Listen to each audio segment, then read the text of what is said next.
So, if you're a Christian who's wrestling with anxiety, depression, or trauma, you have probably heard some version of this before, right? Just pray more, or you just need to have more faith. And it can make you feel like you're being forced to make this impossible choice. So, let's dive into this together and see why that might not be the whole story. This question right here, God or therapy, it immediately frames getting professional help as some kind of spiritual failure. It makes it seem like one path is for the faithful and the other is a faithless shortcut. But in this explainer, we're going to show you exactly why that is a painful and ultimately a false choice. And this sentiment right here, oh, it can be just so damaging. It just heaps guilt on people who are already carrying such a heavy load. It implies that your internal struggle is because of some spiritual defect. But what if that's not the biblical picture at all? Okay, so let's start with our first point, this painful, false choice. I mean, where does this conflict even come from? Well, it usually comes from a pretty big misunderstanding of how God actually works. We get this assumption that all healing has to be instant and supernatural. And then, when our anxiety doesn't just, vanish after we pray, we blame ourselves. We blame our lack of faith. And that is a dangerous and totally unbiblical burden to put on anyone's shoulders. Our second point really gets to the heart of the matter. You see, the Bible is actually filled with examples of God working through human wisdom and skill. There's a theological idea for this called common grace, and it is absolutely crucial for understanding this whole topic. And to make it really clear, let's just think about a super practical example. Let's use a really simple analogy here. Imagine you break your leg. It's a serious injury, you're in a ton of pain. You would absolutely pray for healing, right? Of course. But is that the only thing you do? No way. Of course not. You'd go to a doctor, a skilled professional who actually understands how the human body works. You trust them to set the bone, put on a cast. So why on earth would we treat the most complex part of our entire being, our mind, any differently? And this is exactly what common grace is all about. It's this idea that God gives all sorts of people, doctors, builders, counselors, and yes, therapists, with specific skills and knowledge to bring healing and order to the world. A therapist isn't a substitute for God. They are another means that God can use to bring restoration. And listen, this isn't some new idea we just came up with. It has deep biblical roots. Proverbs tells us that there's safety in having lots of counselors. And what is a trained therapist? They are exactly that, a wise counselor who has dedicated their life to understanding the human mind and giving us tools for real change.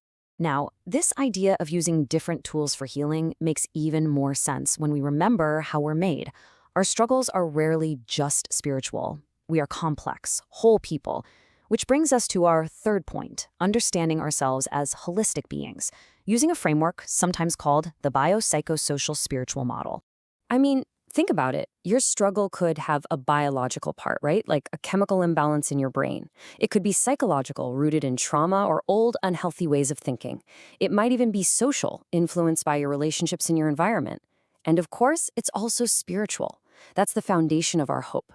A good therapist helps address those first three areas, which in turn can actually free up your spirit to connect more deeply with God. So you see, it totally changes the relationship. It's not a competition between faith and therapy.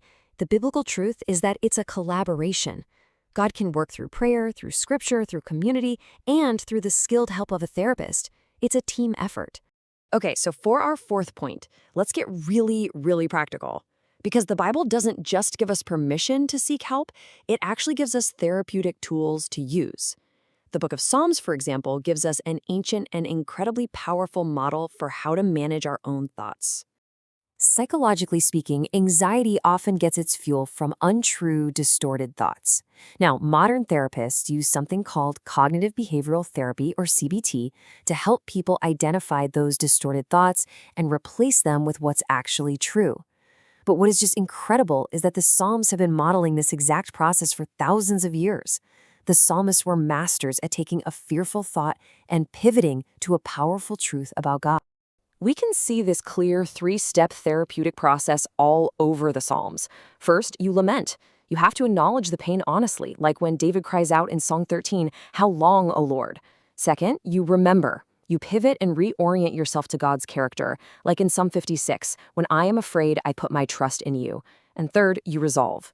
You commit to an action based on that truth, deciding to praise or to trust. So, how can we actually apply this in a moment of high anxiety or even a panic attack? For our fifth and final point, we can combine the spiritual truth from the Psalms with a simple physiological grounding technique. You know what? Let's just walk through one together right now. This is a super simple 5-second breath exercise using Psalm 23. So just find a comfortable position. We're going to breathe in slowly for 5 seconds while we meditate on this phrase: "The Lord is my shepherd." Ready? Let's breathe in. 2, 3, 4, 5. Good. Now just hold that breath for 5 seconds and focus on this truth: I shall not want. Hold it. 2, 3, 4, 5. And finally, exhale slowly for 5 seconds, releasing that tension as you reflect on this promise. He restores my soul. Let's exhale. 2, 3, 4, 5. This simple act anchors your mind in God's presence and literally calms your body's fight or flight response. So the answer to that initial painful question is a resounding God and therapy. Seeking help isn't a sign of weak faith. It's an act of wisdom. It's you being a good steward of the complex, beautiful mind that God gave you. Let me just leave you with this one final thought. We so often talk about the mind as if it's a battlefield that has to be conquered. But what if it's more like a garden that needs to be tended, a place that needs care and cultivation, and sometimes, yeah, the help of a skilled gardener to truly flourish? Just imagine what could grow there if you started tending it that way today.